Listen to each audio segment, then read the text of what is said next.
নমস্কার। আজকে বারটা হচ্ছে শুক্রবার। বাড়ির পেছন দিকে গাছপালা এগুলো দিয়েই শুরু করলাম আজকের ভিডিওটা। কেমন লাগছে এই সবুজে মোড়া আমার ভিডিওটা?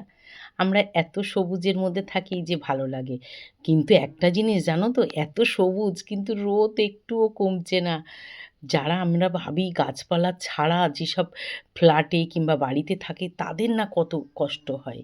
আমরা যে এত সুন্দর সবুজের মধ্যে থাকি তাও আমাদের গরম লাগে।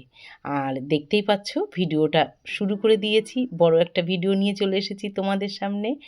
আর ভিডিওটা প্রথম থেকে দেখার অনুরোধ রইলো, পুরো ভিডিও দেখার অনুরোধ রইলো।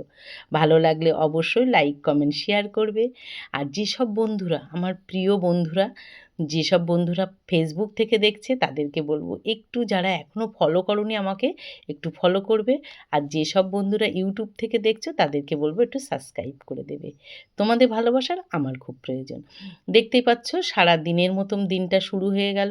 আজ দিনটা ছিল 25শে বৈশাখ। খুব ভালো একটা দিন কিন্তু রৌদ্রও ছিল প্রচণ্ড।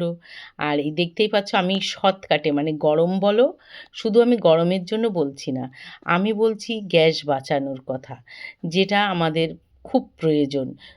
দুর্মূল্যর বাজারে কোনো কিছুই অতিরিক্ত ব্যবহার করা যাবে না। সেই কারণেই আমি করছি কাঁচকলা, আলু আর সজনের ডাঁটা দিয়ে বাটা মাছ প্রেশার কুকারে। আর এবার কি করব, বাটা মাছগুলো না কদিন ফ্রিজের মধ্যে রয়েছে, বড্ড নেতিয়ে গেছে গো। দেখি ওদের কি করা যায়। তাই এমনি সাদামাটা এমনি বাটা মাছটা জ্যান্ত ছিল। আর কিন্তু এটা ওটা খাওয়ার তাগিদে বাটা মাছগুলোই খাওয়া হয়নি। সেই জন্য মাছগুলোর অবস্থা খুবই কাইল। আজকে দেখলাম না করলেই হবে না। আর বাটা মশলার মধ্যে আদা, জিরে আর গোটা গরম মশলাই দেবো। বুঝতেই পারছ, এছাড়া আর কোনো পথ নেই। আর এই যে আমি প্রেশার কুকারে না সিটি মেরে নিয়েছি। তরকারিগুলো সিটি মারলে হয় কি খুব সুন্দর গলে যায়, আর সময়টাও তাড়াতাড়ি হয়ে যায়।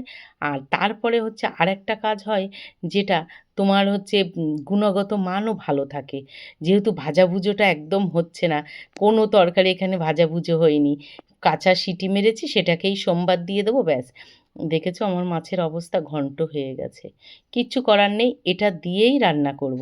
আর এই প্রেশার কুকারটায় আরেকটা জিনিস সিটি মারতে দিয়েছি। এই হচ্ছে আমার মাছের দশা। ঘন্ট মাছের তরকারি হবে আজকে। আর তেলের মধ্যে দিয়ে দিয়েছি গোটা জিরে, শুকনো লঙ্কা আর ওই যে বাটা মশলাটা আদা জিরে বাটাটা দিয়ে দিয়েছি। দিয়ে তারপরে আমি ওই সিদ্ধ করে রাখা আলু, কাঁচকলা, সজনের ডাঁটাগুলোও ঘন্ট হয়েছে দিয়ে দিয়েছি। সজনের ডাঁটা ঘন্ট হয়েছে আমার তাতে কোনো দুঃখ নেই, কারণ আমাদের বাড়ি কেউ ডাঁটা চিবাতে চায় না। এবার সজনের ডাঁটার শাঁসটা তো পুরো তরকারিতে মিশে গেছে, ওটা আর চিবাতে হবে না, এমনি ভিটামিনটা পেয়ে যাবে। আর এটা তো একটা জুসি তরকারি হয়েছে, কোনো ভাজাভুজো নেই, সিদ্ধ। আর এইটা দেখতে পাচ্ছ, সেই কাঁচকলার খোসা। কাঁচকলাটা রান্না করেছি, খোসাটা কি ফেলবো? তাই কাঁচকলার খোসাটাকে আমি কি করেছিলাম জানো? এটাও আমি প্রেশার কুকারে দিয়েছিলাম, দেখালাম না? হ্যাঁ, আজকে আমি না একদম স্বাস্থ্যসম্মত রান্না করছি। এই যে দেখতে পাচ্ছ বাড়ির বেগুন, শিম এগুলো পেয়েছিলাম আর একটু আলু, এগুলো দিয়ে এগুলো সিটি মারতে দিয়েছিলাম। আর ওই কৌটোর মধ্যে করে কাঁচকলার খোসা, রসুন আর কাঁচা লঙ্কাও সিটি মারতে দিয়েছিলাম। তাহলে দুবার আর আমার প্রেশার কুকারে বসাতে হলো না। এক্সট্রা করে কাঁচকলার খোসাটা ওর মধ্যেই সিটি মানে সিদ্ধ হয়ে গেল। কতটা সময় বাঁচলো, গ্যাস বাঁচলো, তোমরা এবার আমাকে কমেন্ট করে জানিও। তোমরা কারা কারা আমার এই পন্থাটাতে বিশ্বাস করো সেটাও কিন্তু জানিও। এইভাবে তোমরা কি রান্না করতে ভালোবাসো এটাও জানিও। তারপরে কাঁচকলার খোসাটাকে আমি কালো জিরে দিয়ে একটু সামান্য তেল দিয়ে ভেজে নিয়েছি। তেলটা আমি সবসময় সামান্যর চেষ্টা করি, কিন্তু মাঝে মাঝে একটু বেশি হয়ে যায়।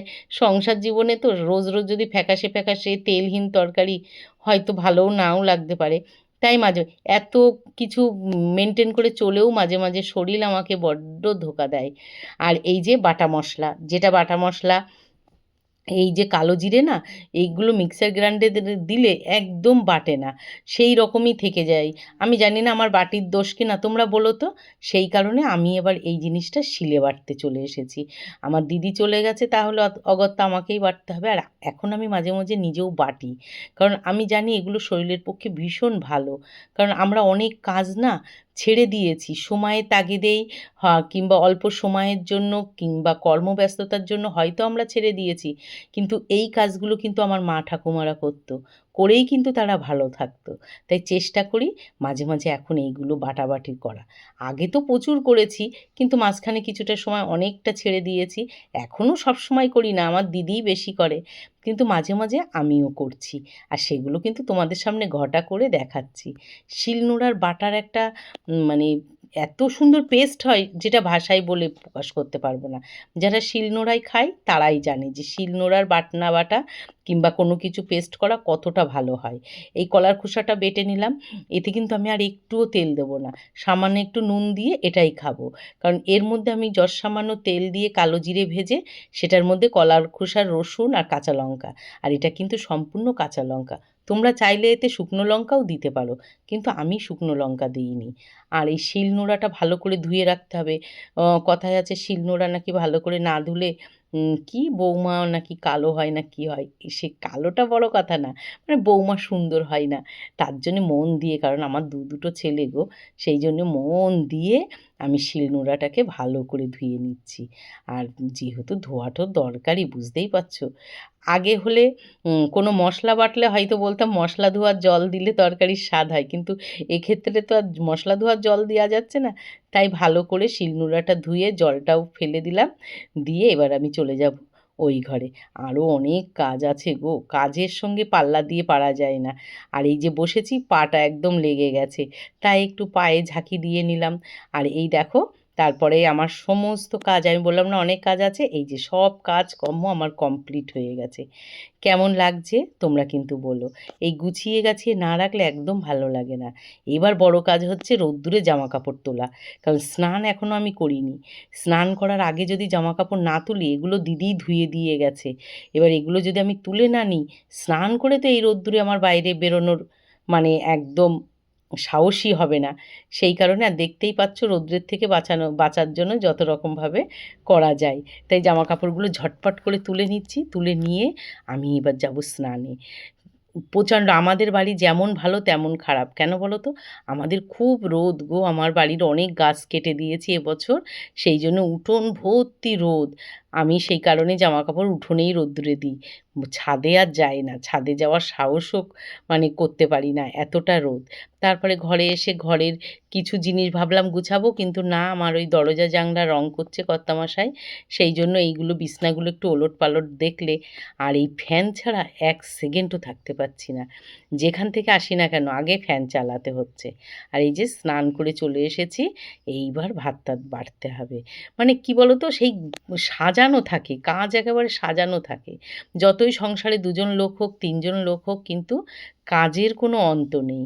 কাজ সবসময় তোমার এটার পরে এটা, ওটার পরে ওটা। তোমরাও জানি, তোমাদেরও সবার এই রকম একই, যারা আমরা গৃহবধূ তাদের সবার এই একই রকম অবস্থা।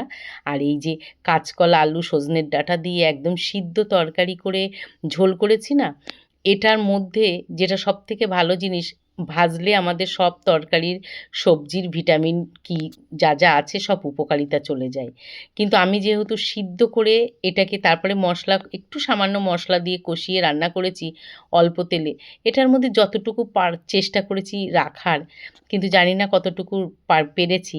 তোমরা যদি কেউ শরীরের দিকে চিন্তা করে এই ধরনের খাবার খেতে চাও, রান্না করে খেতে পারো। প্রেশার কুকার তো আমার বিশাল বন্ধু। তোমরা কারা কারা, ভালো কথা, তোমরা কারা কারা প্রেশার কুকারে ব্যবহার করো, প্রেশার কুকার রান্নার সময় ব্যবহার করো জানিও তো। আমার তো খুব, মানে আমি তো ভাবতেই পারি না প্রেশার কুকার ছাড়া আমার কিছু দিন চলবে। আর এই যে নিজের ভাত টাত নিয়ে এবার গুছিয়ে বসে পড়লাম, এবার খেয়ে নেব। তাহলে তোমাদের এই ভিডিওটা কেমন লাগলো অবশ্যই কমেন্ট করে জানাবে। আর ভালো লাগলে কি করবে, লাইক কমেন্ট শেয়ার করবে। তাহলে আসি, দেখা হবে নতুন আর একটা ভিডিওতে। ততক্ষণে সবাই ভালো থাকবে, সুস্থ থাকবে, প্রচুর জল খাবে, বাইরে বেরোলে ছাতা ব্যবহার করবে, ফুল হাতা জামা পরবে। Tata, bye bye. আবার দেখা হবে পরের ভিডিও।